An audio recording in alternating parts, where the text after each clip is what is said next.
Welcome to the wrap up. It's Friday. Team Superdad, Johnny here, founder, creator of the Team Superdad community. We are friends, family, and members all around the world.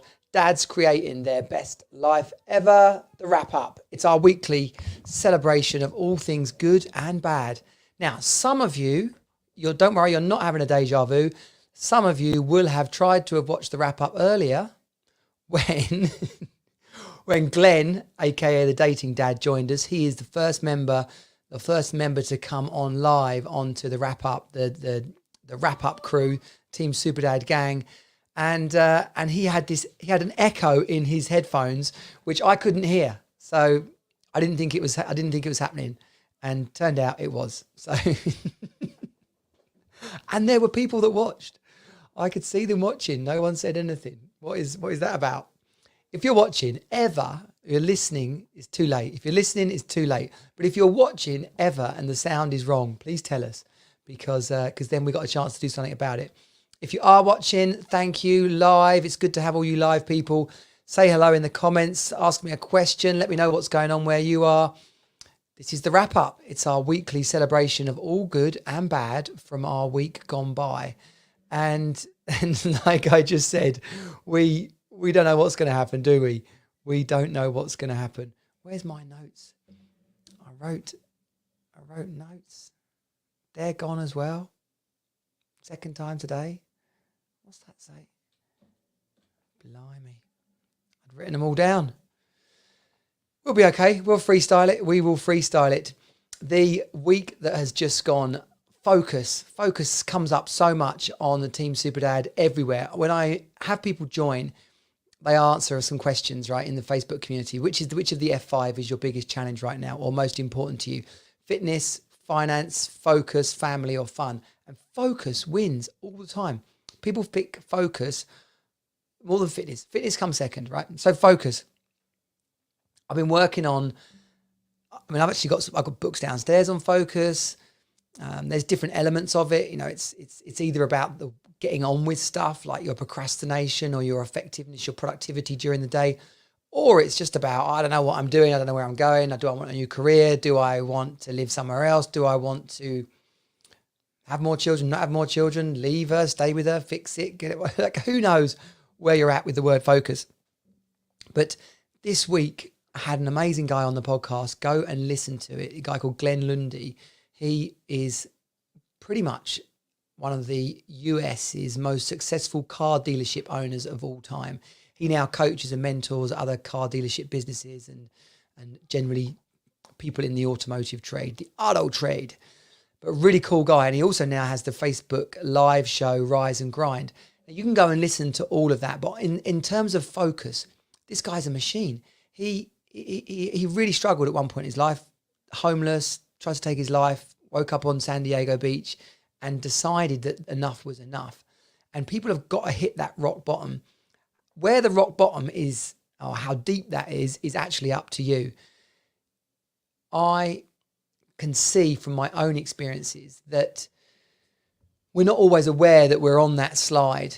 And I've been helping a guy this week who got introduced to me, and sadly he's having some trouble with alcohol, and he's in a home at the moment, like a shelter. And it is desperate, just talking with him and seeing his struggle. And thankfully, reaching out to my community, I've been able to connect him up with a pastor, a guy who runs a recovery ministry. Now, I don't know what's going to happen here, right? I'm not anything more than a friend to him, really, right at this point. And his unwillingness to be helped is not anything anybody can do anything about. And we've all got to realize this, is that sometimes we just need to shut up and listen to our friends or to our family. And that advice or that encouragement might not seem like might not be what we want to hear. It might not seem possible. Like, how on earth am I going to actually achieve that? But it's only by taking tiny steps. And this is what I'm saying to this guy, is you don't need to fix the whole problem, but you've just got to make tiny steps on the way to the solution that you're looking for. Because he's terrified. He's like, I can't do it. I don't know. I've tried before. I can't do it. And I'm saying, well, let's just look at what you can do today. Let's look at what you could do today. Who could you call today? Or what agency or support service could you help today? Ask for help from today. And we're the same. If we've got a goal we want in life, it's ridiculous to look at the end game, the final objective. Like, I want to be the president. You can't, or the prime minister, or whatever country you're in, right? You can't become one of those until you've run for some, or even helped someone else run for election somewhere. And then maybe it'll be your turn next to run for that small local election before you can start to work your way up the ladder and have a chance to succeed. Fitness, music, all the analogies are everywhere, right? But looking at the end game is going to freak you out. So don't do that. Don't do that. Glen, amazing. He's done 762, it'll be 4 after today, 764 consecutive live streams on his Facebook Rise and Grind page. And it's amazing. If you go back and look at number 1 compared to where he's at today. And he said to me himself on the podcast, the first one I did it in a cupboard because it's better sound effects. I just hid the clothes and the mess away from the camera, and I just did it. And now 763 episodes later, hasn't missed a day. He has had over 2 million listens. The audience has demanded, in his words, a Facebook community, have demanded live events, like face-to-face events. He's called the show Rise and Grind. He's now got his own coffee brand, right? It's insane. And he didn't have a plan for that at the start, other than he knew he wanted to do something. He wanted to do something on a Facebook Live. He wanted to do something that was a different message to the one he felt was out there in the world. So he had a focus. He had a set of values that he wanted to bring to others. And look what's happened. That's what we can all do. That is what we can all do. Which leads me on to a book I've read this week, listened to. As you know, I listen to a lot of books. Ikigai. It's a Japanese lifestyle, a book about Japanese lifestyle, a Japanese principle of living, which goes back over 1,000 years. It's like part of Japanese history and culture. And Ikigai is brilliantly simple. And that's the thing about life and the simple things in life, or achieving what we want in life is often happens by doing the simple things consistently. And Ikigai is about community. It's about mindfulness. Now, it doesn't mean everyone's got to sit around and meditate, but it's finding times to be at peace with yourself, finding times to let your mind rest. Equally and conversely, being busy, being someone who is continues to work. In Ikigai, it talks about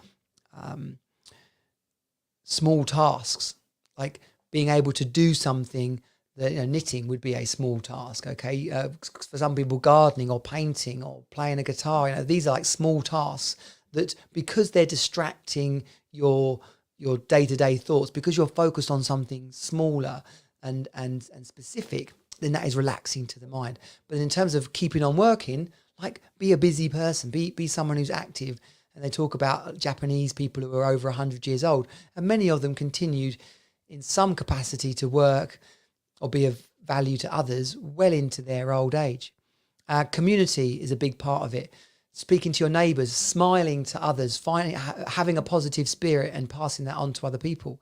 Eating a balanced and mixed diet, exercising on a regular basis, even if it's just small amounts of physical exertion. Like, these are 1,000-year-old principles. So when we read a blog, or we go on a webinar, or we like watch a talk or a video on YouTube and they're talking about these kind of things, it's not new, right? I'm talking about it now. It's not new.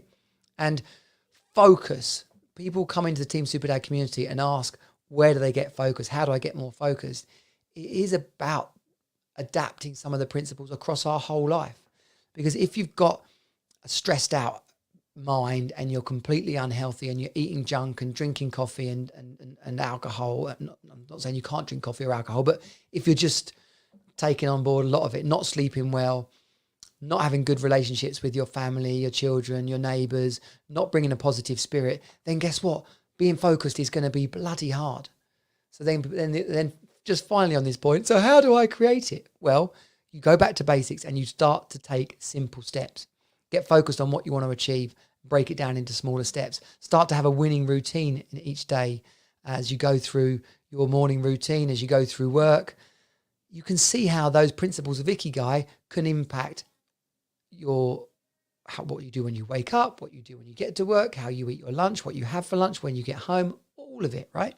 So take small steps and make it happen. Where are we on to next? There's been another episode of the Team Superdad podcast. Won't go live this week, but it's been recorded. That was with a guy called Gary Kenny. Awesome guy, dad, obviously.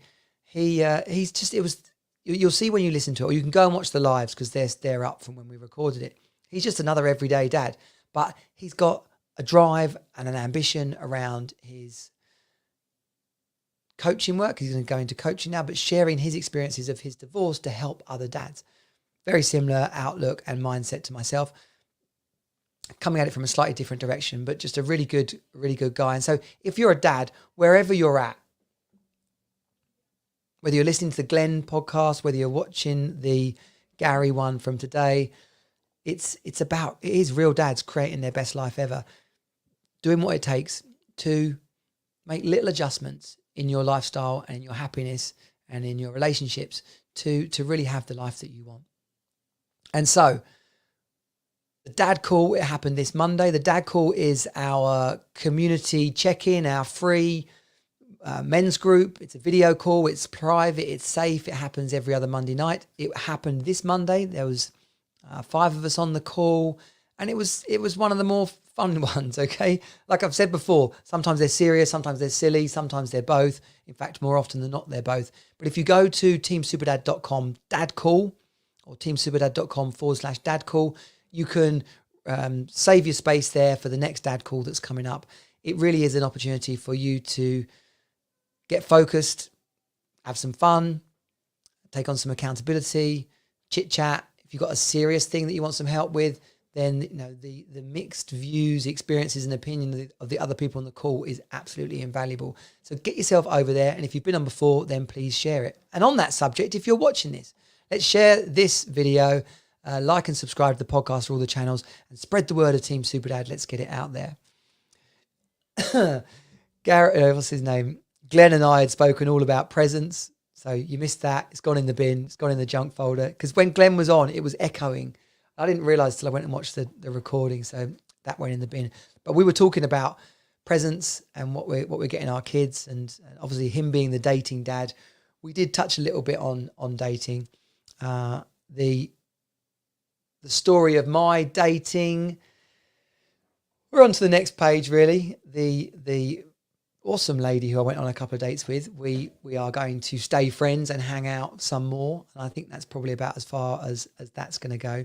You know, flirting is fun, and it's not like it has to get serious. That's certainly not the case for me right now. If I fall in love, that'll be amazing, but I'm not out there to get really serious with someone or even like get really exclusive with someone. I've not had a relationship in 5 years, so it's not like I'm suddenly going to be playing the field. But I don't know, as a man in this situation, I found, or I'm taking on being as straight as I possibly can be in these situations. But also, flirting is fun. Flirting is fun. Going out on dates is fun. But chasing, like when it's one-sided, I don't think that's a lot of fun. I don't think at 46 that's necessarily what I plan on doing. So I'd love to hear your experiences about that. Glen, the dating dad, and the other Team Superdad wrap-up crew. We're going to be talking about those and all sorts of other subjects. But yeah, that's kind of where I'm at. On my vision board, on my goals around relationships, she's going to be fit, fun, beautiful, confident, clever, loving, generous. It sounds like quite a long list, right? But I think they're more values than necessarily who someone is or who someone isn't. If you're going into a relationship with those kind of values, then certainly if that's what I would be looking to give in a relationship. But she's going to have to be fit anyway, because I am, having been in relationships before with people who weren't interested in fitness, it is awkward. It's difficult to be one person who is and one person who isn't. So I think there's probably that and a couple of other things are deal breakers. No drama. No drama. We're not having any drama. So this comes back to focus, actually. If you're talking about your vision board and your goals, being really clear about what you want out of someone, out of what you want out of a situation, out of what you want out of a job. If you're thinking about starting a new business, how do you want it to work? What's it going to bring to yourself and to your family and to your lifestyle? If you're not clear about these things, how can you adjust the situation? How can you be straight with someone if you're not clear in your own mind about what you want? These are really important things. It's where focus comes from. So the dad call's been covered. The Hero Academy, you can start to pre-register for that as of next week. So if you're a dad who wants to literally have the best year of his life, and not just the best year of his life, but create the best life ever, because that is what Team Super Dad is all about, and the F5, fitness, focus, family, finance, and fun, then inside of the Team Super Dad Hero Academy, there's the 8-week Life Accelerator, which in itself is a complete program, which some people just do that and kind of leave it at that, really. But your participation in the Hero Academy lasts for the whole year. The coaching, the accountability, the buddy calls, the face-to-face events when we can do those, and the training library with modules on everything from inside the F5, from the different coaches and experts that I know, that are in my network. As you've heard my backstory, the vision for Team Super Dad came from a walk, a climb, a blizzard in the Austrian mountains. And all I could think about was, how am I going to fix this? How am I going to fix this? And it wasn't about how am I going to get off this mountain alive? It was, how am I going to fix this breakup that I'm in and this divorce? And it was at that point that I realized, what if all the people that I knew, all the coaches, experts, business associates, books, courses that I'd been on and met, what if they'd all been given to me for a purpose? And that purpose is Team Super Dad. So inside of all this free content, that's great. But also inside of the Hero Academy and the training library, I am fulfilling that vision and that goal, basically. Back to focus. It's all about focus. So I hope you've enjoyed the Team Super Dad wrap up 21.1, because 21 is in the bin. It's in the garbage, man. I hope you've enjoyed this. It's the weekend. It's only 2 full weekends left. Is that right? Yeah, 2 full weekends left until Christmas. What the hell? I've still no idea what we're going to do. Paul and I are hanging out on Christmas Day. We may yet find a gaggle of women and who can team up with us and turn it into a big, well, you can only mix 3 households. So how's that going to work? I don't know. Blooming Corona. We'll see the backside of that in 2021. Let's hope for sure. Thanks for watching. Please share this with other people you know, other dads, other families, other men. Like and share. Come and subscribe on the Facebook group, the YouTube channel. In fact, wherever Team Super Dad is out, come and join us. Be part of the community. It'll be great to have you on board. Team Super Dad out. Bye.